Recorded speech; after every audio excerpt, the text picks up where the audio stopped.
Suicide is the leading cause of death among youth in Canada.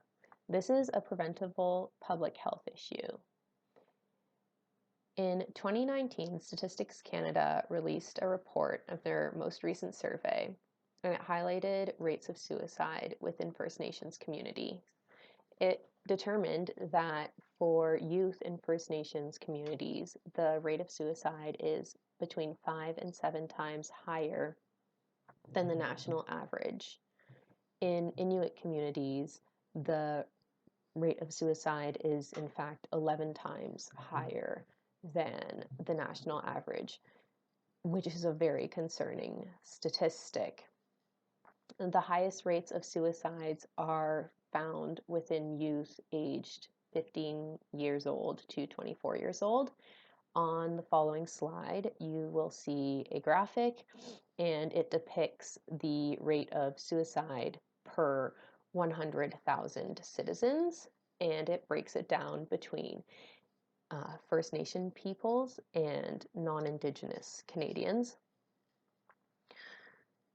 So a lot of the time in these situations where we're seeing these high rates of suicide, they're occurring in clusters, which means that there is a high frequency of suicides over a short period of time within a relatively small community.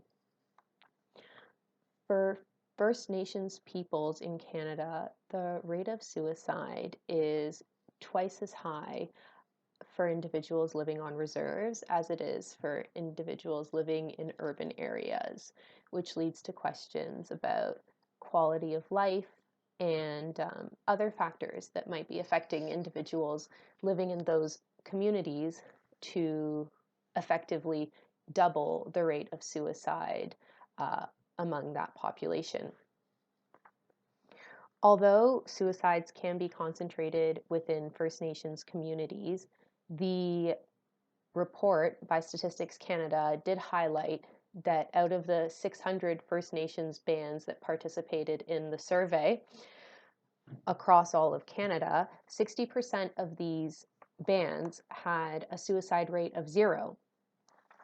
So this goes to bolster the idea that there are cluster suicides and they're happening within certain communities and they are not affecting other communities. And this leads to further questions. Why are these communities more deeply impacted? How are the long-term effects of these suicides affecting these communities? And in which ways is the Government of Canada on the federal level, the provincial level, going to respond to this public health issue that is clearly ongoing?